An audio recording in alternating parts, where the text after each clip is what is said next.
కాబట్టి మీరు సమాధానమును బంధము చేత ఆత్మ కలిగించు ఐక్యమును కాపాడుకున్నట్టు శ్రద్ధ కలిగినటువంటి వారై ప్రేమతో ఒకరినొకరు సహించుచు మనం పిలువబడినాం.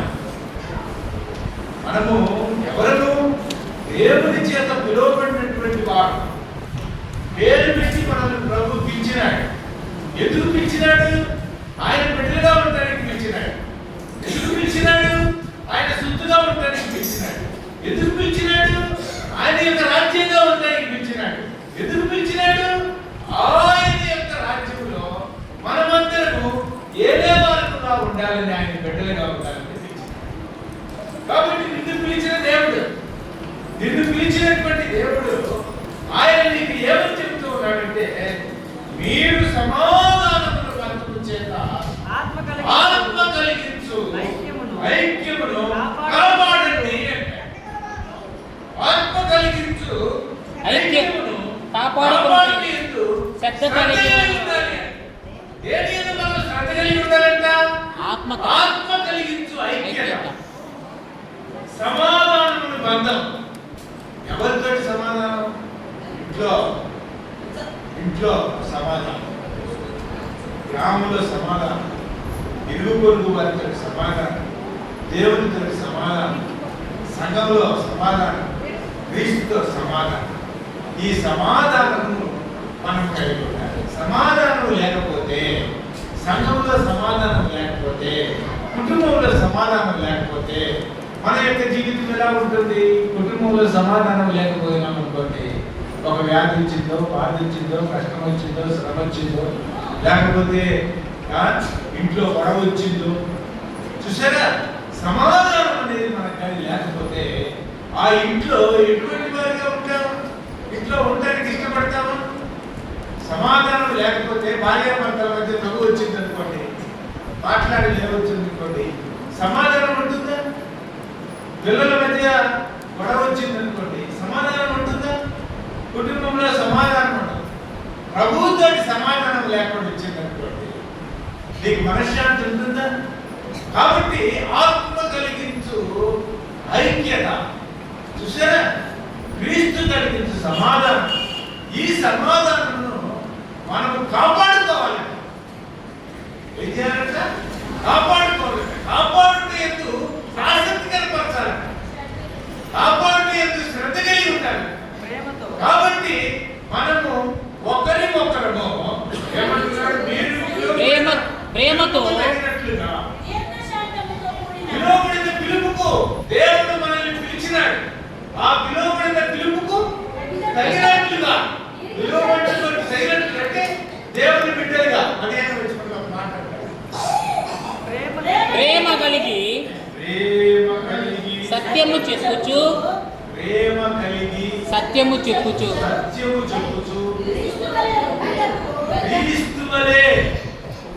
క్రీస్తువలే ఉండుటకు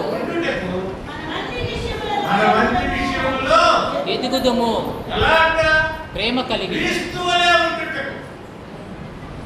క్రీస్తు ఎలా ఉన్నాడో, క్రీస్తు జీవితం ఎలా ఉందో, క్రీస్తు మన ఎడల ఏం జరిగించినాడో, క్రీస్తు ఎటువంటి ఆయన మరణమును నీ కోసం నా కోసం అనుభవించినాడో, ఆయనను పోలి నడుచుకునే వారిగా ఉండాలని ఇటువంటి అనుభవము సంఘములో మనం కలిగి ఉన్నామా? ఇటువంటి ప్రేమ సంఘములో కలిగి ఉన్నామా? ఇటువంటి సమాధానం సంఘములో కలిగి ఉన్నామా? ఎంత బయట ఇటువంటి ప్రేమ మనం కలిగి ఉన్నామా? ప్రభు యొక్క రాజ్యముకు వారసులుగా మనం ఉంటున్నామా? 24వ వచనంలో మాట, నీతియు యథార్థమైన భక్తి గలవారై దేవుని పోలికగా దేవుని క్రీస్తువలే అన్నాడు. ఇక్కడేమో దేవుని పోలిక అన్నాడు. దేవుని పోలికగా సృష్టించబడిన నవీన స్వభావమును ధరించుకొనవలెను. ఏం ధరించుకోవాలంట? క్రొత్త స్వభావం. ఏంటంటే క్రొత్త స్వభావము? క్రీస్తును పోలినటువంటి స్వభావం. ఏమిటంట? దేవుని పోలికైనటువంటి స్వభావం. దేని ద్వారా? సమాధానమును బంధం ద్వారా. దేని ద్వారా? ఆత్మ కలిగించు ఐక్యం ద్వారా. మనము ప్రేమ కలిగి ఒకరినొకరు ఏం చేయాలంట? సహించుకోవాలంట. ఈ సహనం లేదు మనుషులలో, ఈ ఓర్పు లేదు మనుషులలో. సహనము ఓర్పు కలిగినటువంటి వారిగా ఉండాలంటే ఈ యొక్క నవీన స్వభావం ఏమిటంట? ఈ యొక్క దేవుని పోలి నడుచుకోవడం ఏమిటంట? క్రీస్తు వలె నడుచుకోవడం ఏమిటంట? కొలస్సీయులకు రాసినటువంటి పత్రిక 3వ అధ్యాయము, కొలస్సీయులకు రాసినటువంటి పత్రిక 3వ అధ్యాయము, కొలస్సీయులకు రాసిన పత్రిక 3వ అధ్యాయము 12వ వచనం. కాగా దేవుని చేత ఏర్పరచబడిన వారును, ఏర్పరచబడిన వారు. ఇందాకేమన్నాడు? పిలువబడిన వారు అన్నాడు. పిలువబడినటువంటి వారము మనం ఎవరమంట? దేవుని ఏర్పరచబడిన వారు. దేవుని చేత ఏర్పరచబడిన వారమును, పరిశుద్ధులను ప్రియులైన వారికి తగినట్లు. ఎవరికి తగినట్లు? పరిశుద్ధులుగా ప్రియులైన వారికి తగినట్లు మీరు జాలిగల మనసును. అది క్రీస్తును పోలినటువంటి స్వభావం ఏమిటంటే జాలి కలిగినటువంటి మనసు. ఏమంటే ఉందా? వీటికి జాలే లేదు, వీటికి దయే లేదు, వీటికి కసిరుడు లేదు. చూసారా? ఏమనిపించుకుంటున్నాం? నీకు ఏమన్నారంట? జాలిగల మనసు. జాలి కలిగినటువంటి మనసు. మనం ఎన్నోసార్లు చెప్పుకున్నాం. సమరయుడి గురించి చెప్పుకున్నాం, మంచి సమరయుడి గురించి చెప్పుకున్నాం, శాస్త్రి గురించి చెప్పుకున్నాం, పరిచయుడి గురించి చెప్పుకున్నాం. చూసారా? పరిచయుడు ఆ యొక్క ధర్మశాస్త్రోపదేశకుడు ఆ దావన వెళ్తూ ఉన్నాడు. కానీ పడిపోయినటువంటి వారిని, వస్త్రహీనమైనటువంటి వారిని, ప్రాణాపాయంలో ఉన్నటువంటి వారిని, పశువుతో ఉన్నటువంటి వారిని పట్టించుకోవాలి. ఈ మంచి సమరయుడైతే వాని దగ్గరికి పోయి వారిని పరామర్శించి తన గాడిద మీద ఎక్కించుకొని వాని గాయములను కడిగి తన యొక్క నూనెను రాసి తన యొక్క ద్రాక్షారసం పోసి వారిని తీసుకొని వెళ్ళి పూటకూర వారిని ఉంచి పరామర్శించి, ఇదిగో ఏదైనా నీకు కానీ కొంత డబ్బులు అతనికి ఇచ్చి, ఒకవేళ నీకు ఏదైనా ఇంకా ఏదైనా కానీ ఈ ఇతని వల్ల మీరు కానీ ఖర్చు పెడితే నేను మరలా తిరిగి వచ్చినప్పుడు నీకు ఇస్తానని అచ్చి ఉంటున్నాడు. చూసారా? తన నూనెను ఖర్చు చేశాడు, తన ద్రాక్షారసమును ఖర్చు చేశాడు, తన డబ్బులు ఖర్చు చేశాడు, అతనికి పూచికత్తు తీసుకొచ్చాడు. ఎంత గొప్ప కార్యము ఈ యొక్క పరిస్థితిని చేయగలిగి ఉన్నాడంటే కారణం ఏమిటి? దేవుని పోలి నడుస్తుంది. కారణం ఏమిటి? క్రీస్తుని పోలి నడుస్తున్నాడు. కారణం ఏమిటి? దేవుని యొక్క ఆత్మను కలిగి ఉన్నాడు. కారణం ఏమిటి? జాలి కలిగినటువంటి అతను చూచి 34 వచనం, లూకాసు వార్త 10వ అధ్యాయము 34వ వచనం. అతనిని చూచి అతని మీద జాలిపడి చూసారా? ఏం చేశాడు? జాలిపడి. దేవుని ధరించుకున్నటువంటి వారు, క్రీస్తుని ధరించుకున్నటువంటి వారు, సమాధాన బంధంలో ఉన్నటువంటి వారు, అటువంటి వారు ఏమి కలిగి ఉండాలి? నవీన స్వభావం కలిగి. ఏమి కలిగి ఉండాలి? క్రీస్తుని ధరించుకొని ఉండాలి.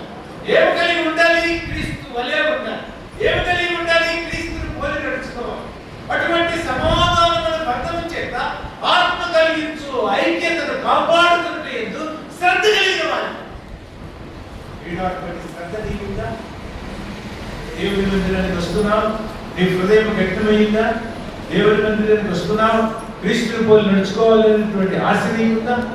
దేవుని మందిరానికి వస్తున్నావు, క్రీస్తు వలే ఉండాలన్నటువంటి సమాధానం నీకుందా? ఎవరితో నీకు సమాధానం? నీ ఇరుకుని వాడితో సమాధానం పడుతున్నావు? ఏమండి, ఎలా ఉండాలి? మన మనసు ఎలా ఉండాలంటే జాలి గల మనసు, జాలి కలిగినటువంటి మనసును, చూసారా, దయాలత్వమును, జాలి కలిగినటువంటి మనస్సును కలిగి ఉండాలని, కాగా దేవుని చేత ఏర్పరచబడిన వారును పరిశుద్ధులను ప్రియులైన వారికి తగినట్లు, పరిశుద్ధులను ప్రియులైన వారికి తగినట్లు ఉండాలి అంటే మనకు ఉండవలసినది మొట్టమొదటిది జాలి కలిగినటువంటి మనస్సు. ఆ జాలి కలిగినటువంటి మనస్సు పరిశీలికి లేదు. జాలి కలిగినటువంటి మనస్సు ధర్మశాస్త్రోపదేశకుడికి లేదు. ఆ జాలి కలిగినటువంటి మనస్సు ఈ యొక్క సమరయుడు కలిగి. కాబట్టి నీవు మంచి సమరయుడి వలె ఉండాలని, క్రీస్తుని పోలి ఉండాలని దేవుడు జాలి కలిగిన మనస్సును, దయాలత్వమును, దయాళుత్వము కలిగి ఉండాలి. దయ కలిగి ఉండాలి. ఇతరుల ఎట్లా దయ లేకపోతే, చూసారా, మత్తయి సువార్త 18వ అధ్యాయం, మత్తయి సువార్త 18వ అధ్యాయం 23 వచ్చింది. కావున పరలోక రాజ్యము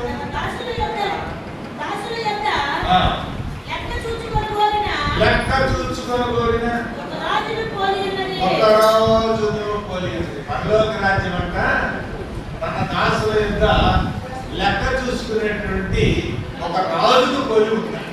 ఎట్లాగంట చదవమ్మా? అతడు లెక్క చూసుకోవడానికి మొదలు పెట్టినప్పుడు అతనికి 10,000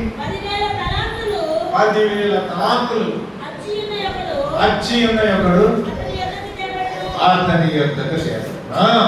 ఒకడు 10,000 తలాంతులు అచ్చి ఉన్నాడంట.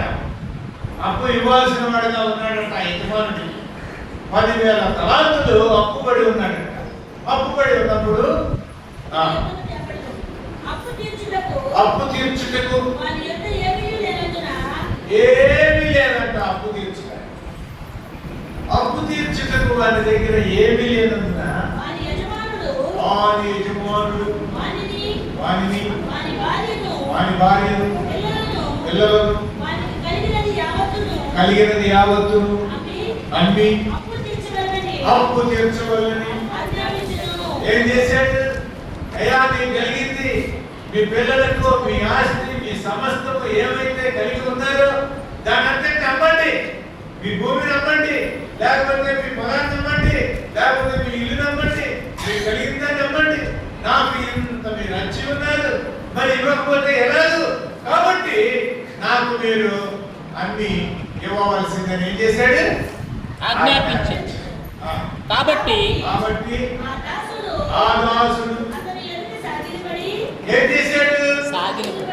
ఆ దాసుడు అతని యందు సాగిలపడి రొక్కి నా ఎడల ఓర్చుకొనుము. ఏం చేశాడు? సాగిలపడ్డాడు.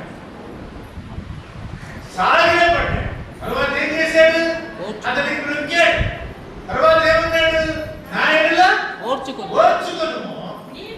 నీకు అంతయు చెల్లించునని చెప్పగా ఆ దాసుని యజమానుడు కనికరపడి వానిని విడిచిపెట్టి వాని అప్పులు క్షమించెను.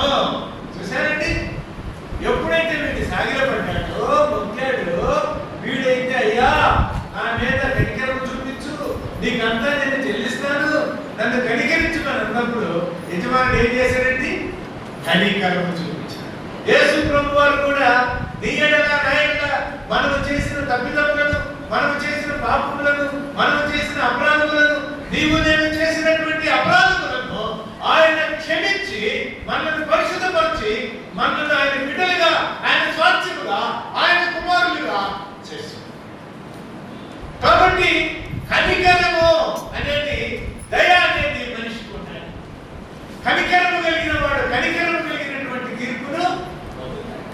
కాబట్టి ఈ దయ కలిగినటువంటి హృదయము నీవు ధరించుకొని ఉండాలని మొదటిదిగా మనము దేవుని ఎడల మనం జాలి కలిగినటువంటి మనస్సును కలిగి ఉండాలి. రెండవది దయాలత్వమును దయాళుత్వము కలిగి ఉండాలి. ఈ దయాళుత్వము కలిగినటువంటి వారిగా ఉండాలి. దయాళుత్వము కానీ లేకపోతే దయాళుత్వమును, వినయమును సాత్వికమును దీర్ఘశాంతమును ధరించుకొనుడి. క్రీస్తును పోలి నడుచుకునేవారు, క్రీస్తు వలె జీవించువారు జాలి కలిగిన మనస్సును ధరించుకోవాలి. జాలి కలిగినటువంటి మనస్సు, దయ కలిగినటువంటి మనస్సు.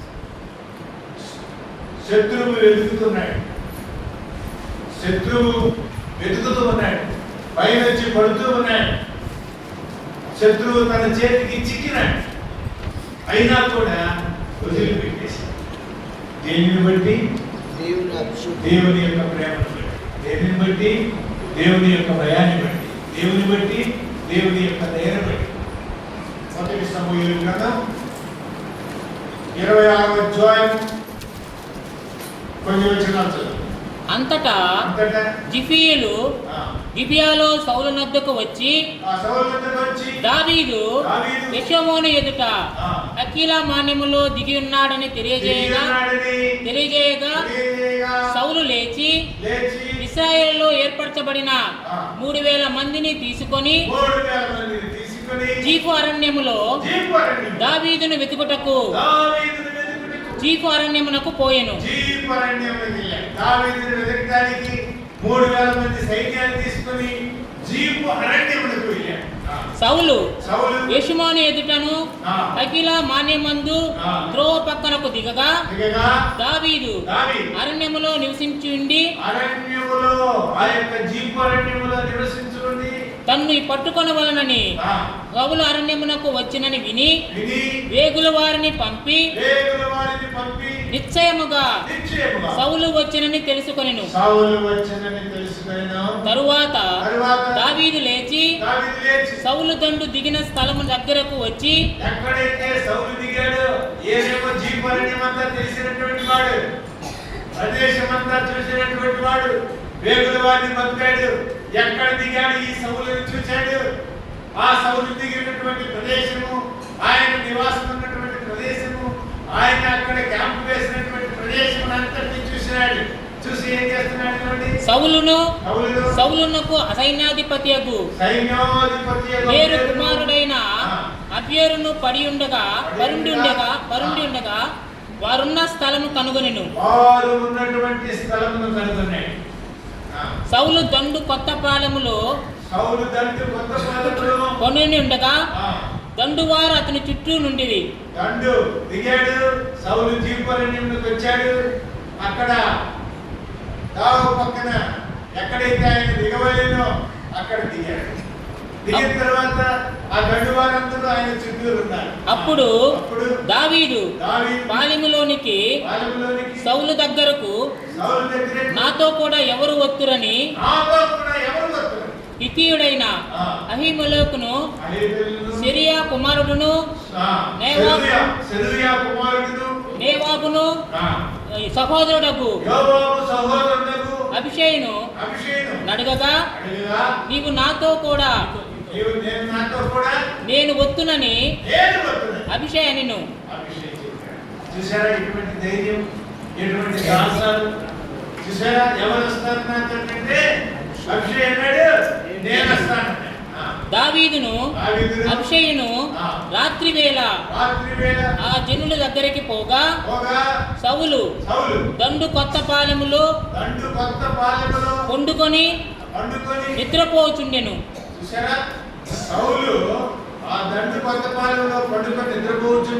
అతని ఈటె అతని తలగడ దగ్గర నేలను నాటి ఉండిను.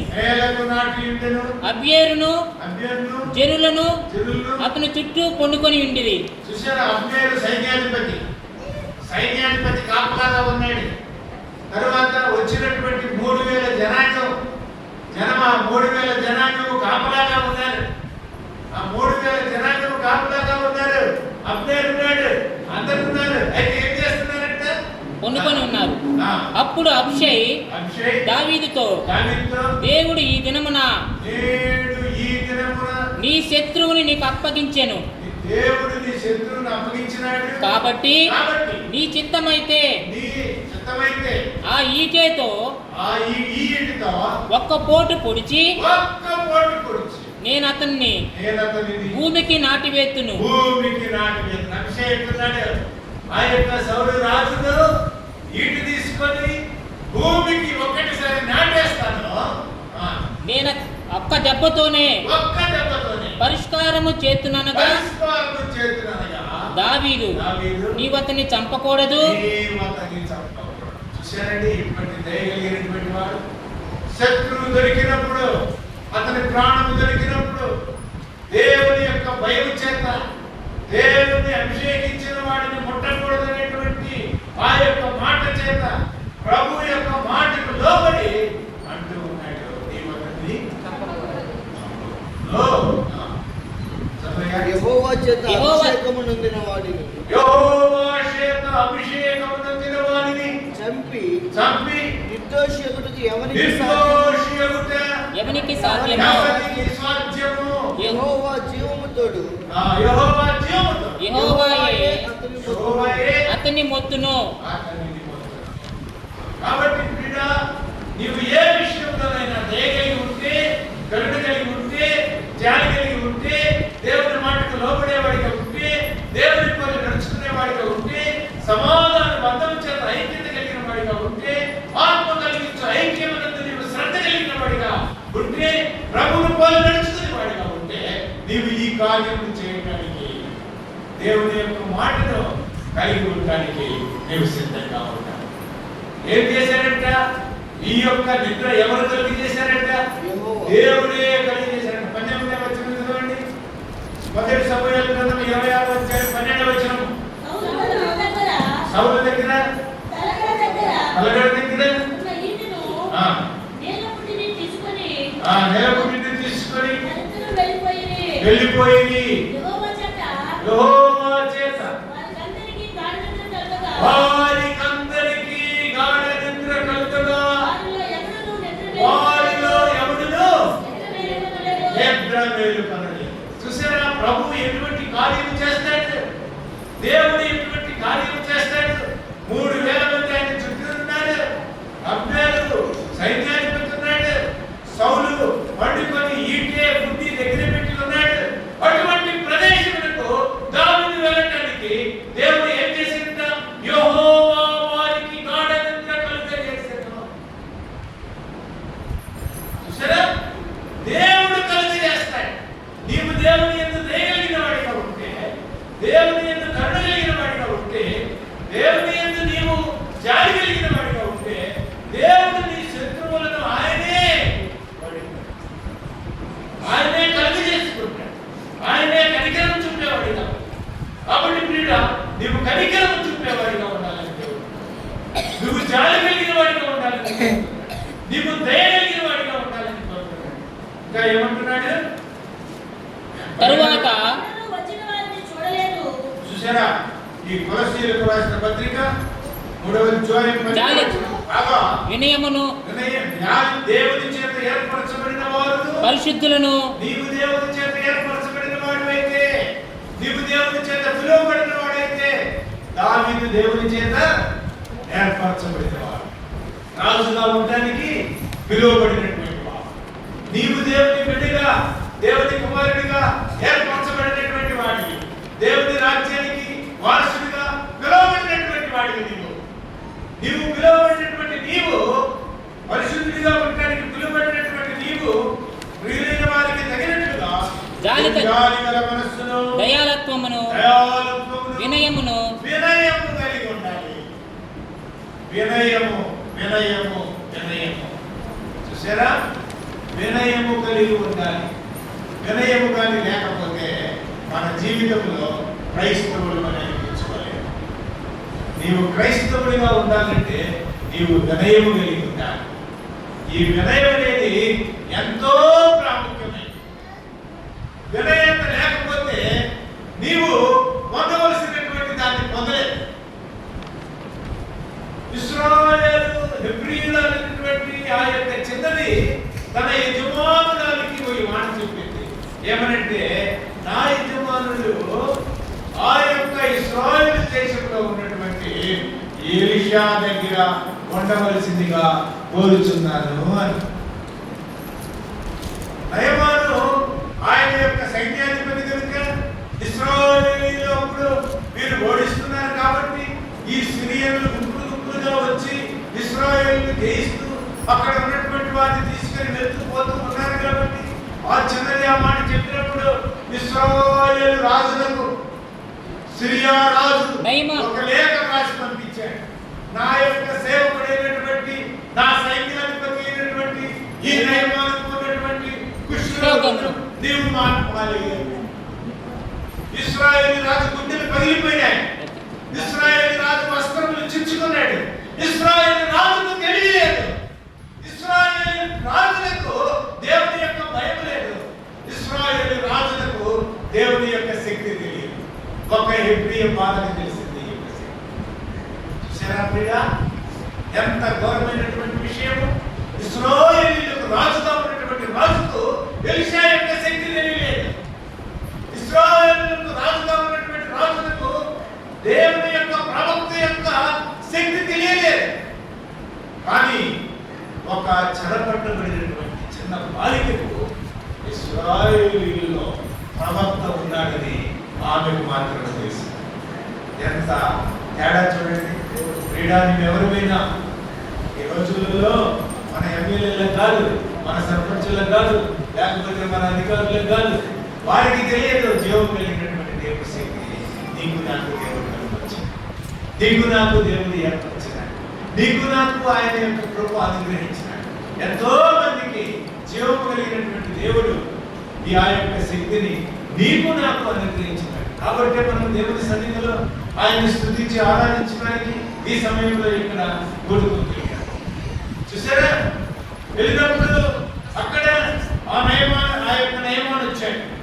నయమాను వచ్చి ఎలీషా ప్రవక్త దగ్గరికి అనుకున్నాడు, నేను వచ్చాను కదా, ఆ ప్రవక్త వస్తాడు, నా దగ్గరికి వస్తాడు, నా దగ్గర ఏమి ఎక్కడైతే కుష్ఠరోగం ఉందో అక్కడ ముడతాడు, స్వస్థపరుస్తాడు, చేయాడిస్తాడు అని చెప్పేసి నేను అధికారి కదా, సైన్యాధిపతిని కదా అని చెప్పేసి వస్తే ఎలీషా ఏం చేసినట్టు బయటికి రాలేదు. ఆయన స్థలంలో నుంచి బయటికి రాలేదు. ఒక సేవకుడిని పంపించాడు. సేవకుడిని పంపిస్తే ఏమన్నాడు? ఎలీషా, నీవు యోర్దాను నదికి పోయి 7 మారులు స్నానము చేయుము. నీ ఒళ్ళు మరలా బాగై నీవు శుద్ధుడు వగుదువని అతనితో చెప్పుటకు ఒక దూతను పంపెను. అక్కడ ఉన్నటువంటి ఆ శిష్యుల్లో ఒకటి పంపాడు. అయ్యా, నీవు పోయి యోర్దాను నదిలో 7 మార్లు మునుగు, నీ యొక్క శరీరము పసిపిల్ల శరీరం వలె అవుతుంది అని చెప్పంటే అందుకు నయమాను కోపము తెచ్చుకొని సైన్యాధిపతిని నీ దగ్గరికి వచ్చాను, నువ్వు లోపల నుంచి బయటికి రాలేదు, నా వ్యాధిని చూడలేదు, నా పరిస్థితిని చూడలేదు, ఒక దూతను పంపి ఆ యొక్క నదిలో మునగమని అంటావా? అందుకు నయమాను కోపము తెచ్చుకొని తిరిగిపోయి ఇట్లా నేను అతడు నా ఎద్దుకు వచ్చి నిలిచి తన దేవుడైన యెహోవా నామమును బట్టి తన చెయ్యి రోగమున్న స్థలం మీద ఆడించి కుష్టి రోగమును మాన్పునని నేను అనుకుంటుని. దమస్కు నదులైన అబియాయును పరాయును ఇశ్రాయేలు నదులలోని నదులన్నిటికంటే శ్రేష్టమైనవి కావా? మా దేవుడు గొప్ప కాదా, మేము గొప్ప కాదా, మా ఇది కాదా, మా అది కాదా, ఆ దేవుడు గొప్ప కాదా, ఈ దేవుడు గొప్ప కాదా? నయమాను సోలినటువంటి వాళ్ళు చాలా మంది ఉన్నారు ఈ రోజులలో. భారతదేశంలో నయమాను సోలినటువంటి వాళ్ళు చాలా మంది ఉన్నారు. మా దేశ నదులు గొప్ప కాదా, మా ఇది గొప్ప కాదా, మా దేవుడు గొప్ప కాదా అని చెప్పేసి జీవం కలిగిన దేవుడిని తిరస్కరించి పరలోక రాజ్యమును తిరస్కరించుకొని నిత్య నరకాగ్నికి వెళ్ళేవారు కాబట్టి క్రీడా ప్రభు సెలవిస్తూ ఈ యొక్క అయమాని ఏమనుకున్నాడు, మా యొక్క నదులు శ్రేష్టమైనవి కావా, వాటిలో అందులో మునిగి నేను స్వస్థత పొందలేనా అని అనుకొని గౌరుడై తిరిగి వెళ్ళిపోయి విడయలేదు, విధేయత లేదు, ఎక్కడికి వెళ్తున్నానో తెలియదు. ఒక దైవ సేవకు దగ్గరికి వెళ్తున్నానే, దైవ సేవకుని మాట వినాలి, దైవ సేవకుని యందు ఆయన చెప్పినట్టు చేయాలి, నా యొక్క రోగం మీద స్వస్థపరచుకోవాలి అనేటువంటి జ్ఞానం కొద్దువైపు. దానికి కారణం ఏమిటి?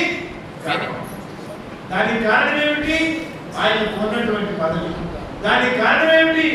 ఆయనకు ఉన్నటువంటి ఆయన యొక్క గర్వాన్ని బట్టి. చూసారా? అయితే అతని దాసులలో ఒకడు వచ్చి నాయనా ఆ ప్రవక్త ఏదైనా ఒక గొప్ప కార్యము చేయమని నియమించిన ఎడల నీవు చేయకుందువా?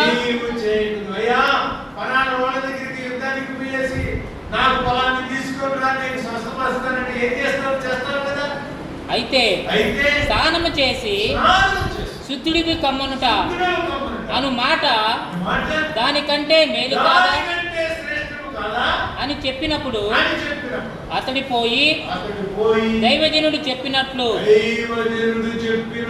యోర్దాను నదిలో 7 మారులు మునగగా అతని దేహము పసిపిల్ల దేహము వలనై అతడు శుద్ధుడాయను. వినయము దేనికి కారణము? ఆడదాని మాట గాని విధికి వినకపోయి ఉంటుంటే, దైవాను ఆ యొక్క దాసుని మాట గాని వినకుండా ఉంటుంటే, ఆ శ్రేష్టమైనటువంటి మాటలు ప్రవక్త యొక్క మాటలు వినకుండా గాని ఉంటుంటే ఏమైపోయి ఉండేవాడు? స్వస్థత లేకుండా పుష్పంతో ఉండేవాడు. ఎప్పుడైతే వినయము కలిగినాడో, మాటను ఎప్పుడైతే విన్నాడో, ఆ ప్రవక్త చెప్పిన ప్రకారము, అందుకనే పేతురు కూడా యేసు ప్రభువు వారితో మాట్లాడాడు. ఆయనను ఏమంటే చెప్పలేదు. పేతురు ఏమన్నాడు? యేసు ప్రభువు వారితో ప్రయాసపడితిమి కానీ ఆయనను నీ మాట చొప్పున. చూసారా? రాత్రంతా శ్రమపడ్డాయ్యా, ఒక్క చేప కూడా మాకు నీ మాట చొప్పున. చూసారా? ఇక్కడ కూడా ఈ యొక్క నియమాలు ఆ దాసుని యొక్క మాట చొప్పున ఎప్పుడైతే మాట విన్నాడో, 7 మార్లు ఎప్పుడైతే మునిగినాడో, తన యొక్క దేహము పసిపిల్ల దేహము. క్రీడా నీవు దేవుని మాట వింటే, క్రీడా నీవు దేవుని యొక్క మాటను విన్నావంటే, దేవుని యొక్క ప్రవక్తల మాటను విన్నావంటే, నీ యొక్క జీవితంలో గొప్ప ఆశ్చర్య కార్యాన్ని పరలోక రాజ్యాన్ని పొందగలరు, దేవుని రాజ్యాన్ని పొందగలరు. కాబట్టి అటువంటి వినయం కలిగినటువంటి మనస్సు కావాలని దేవుడి అదే దైవాల వినయం కానీ అప్పుడు కానీ చూపించమని కానీ ఉంటుంటే తన యొక్క దేహము, తన యొక్క పుష్పము అలాగే ఉంటుంది. మనం కూడా వినయం కానీ చూపించకపోతే మనం పరలోక రాజ్యానికి చేయాలి. కాబట్టి క్రీడా మనం ఎప్పుడైనా సరే దయగలిగినటువంటి మనస్సు కలిగి ఉండాలి. ప్రభు యొక్క బిడ్డలుగా నవీన స్వభావం కలిగినటువంటి వారిగా మనకు ఉండవలసినటువంటి స్థితి ఏమిటి అంటే దేవుని చేత జాలి కలిగినటువంటి మనసును, దయాలత్వమును, వినయమును, సాత్వికమును ధరించుకుని సాత్వికమైనటువంటి మనసు. ఈ సాత్వికమైనటువంటి మనసు కానీ లేకపోతే నీవు దేవుని బిడ్డవు. సాత్వికులు ధన్యులు, స్వతంత్రించుకొందురు. కాబట్టి నీవు సాత్వికుడిగా ఉండాలని దేవుడు కోరుతున్నాడు. నీవు దయగలిగిన వాడిగా ఉండాలని దేవుడు కోరుతున్నాడు. నీవు జాలి కలిగిన వాడిగా ఉండాలని కోరుతున్నాడు దేవుడు. నీవు వినయం కలిగిన వాడిగా ఉండాలని కోరుతున్నాడు. నీవు సాత్వికుడిగా దీర్ఘశాంతము కలిగినటువంటి వాడిగా ఉండాలి. దీర్ఘశాంతం లేనటువంటి వాకు మనలో రాజ్యం. దీర్ఘశాంతం లేదనుకోండి ఏమైపోతుంది? చూసారా? దావీదు ఏం చేశాడు? దీర్ఘశాంతం. అదే దీర్ఘశాంతం కానీ కనుపరచడానికి వెళ్ళి ఉంటే సౌలును చంపాడు. అదే దీర్ఘశాంతం దాన్ని కనపరుచుకుంటుంటే నాబాలును చంపుతుంది. అదే దీర్ఘశాంతం దాన్ని కనపరుచుకుంటుంటే అబ్నేరును చంపుతుంది. చూసారా, దీర్ఘశాంతం కలిగినటువంటి వాడిని దేవుడు ఏం చేస్తాడంటే రాజు గారిని ఇచ్చాడు. చూసారా, ఆ యొక్క దీర్ఘశాంతం లేనటువంటి సౌలు తన జీవితాన్ని, తన యొక్క సింహాసనాన్ని కోల్పోయేవాడు. అతనికి విషయము చూపు దావీదు ఏం చేశాడు? విషయము చూపు చూశాడు. దేనిని బట్టి? సౌలు చూసారా, ఇశ్రాయేలీయుల కన్యలు ఏమని పాట పాడారు? సౌలు వేల కొలది, దావీదు 10,000 కొలది శత్రువులను హతం చేసినని గాన ప్రతిగానాలు చేసి దానిని బట్టి సింహాసనం తప్పితే ఇతను ఏమి తీసుకోగలిగినది నాటి నుండి సౌలు దావీదు మీద విషపు విషయం చూపెను. దావీదుని దేవుడు ఏర్పరచుకున్నాడని రాజ్యం దావీదునికి ఇస్తాడని సౌలు ఎరిగి ఉండే కూడా దీర్ఘశాంతము లేకుండా తన యొక్క హృదయాన్ని కఠినపరచుకున్నాడు. వినయము గల మనసు లేకుండా చేసుకున్నాడు. జాలి కలిగిన మనసు లేకుండా చేసుకున్నాడు. దయ కలిగినటువంటి మనసు లేకుండా చేసుకున్నాడు. సాత్వికం లేని మనసు లేకుండా చేసుకున్నాడు. దీర్ఘశాంతం లేని మనసు. కాబట్టి మన యొక్క సింహాసనం దావీదు దీర్ఘశాంతం కలిగి ఉన్నాడు, జ్ఞానం కలిగి ఉన్నాడు, దయ కలిగి ఉన్నాడు, వినయం కలిగి ఉన్నాడు. కాబట్టి ఏం చేశాడు? రాజ్యం సంపాదించాడు. కాబట్టి ప్రియుడా, నీవు జ్ఞానం కలిగి ఉంటే, నీవు దేవుని భయభక్తులు కలిగి ఉంటే, దేవుని పోలి నడుచుకునే వాడిగా ఉంటే, ప్రభు యందు నీవు వినయం కలిగిన వాడిగా ఉంటే, నీవు రాజ్యం ఒక రాజ్యం నీవు వారసుడు. కాబట్టి ఆ రాజ్యంలో నీవు వారసుడు కావాలి అంటే నీవు క్రీస్తుని ధరించుకొని ప్రేమైన ఆఖరి వచనం మాట్లాడారు. ఆఖరి ప్రశ్న 4వ అధ్యాయం 30. సమస్తమైన ద్వేషమును, కోపము, క్రోధము, అల్లరి, దూషణ, సకలమైనటువంటి దుష్టత్వమును మీరు విసర్జించుడి. ముఖ్యంగా చూడండి ఏమంటున్నాడు 32వ వచనం.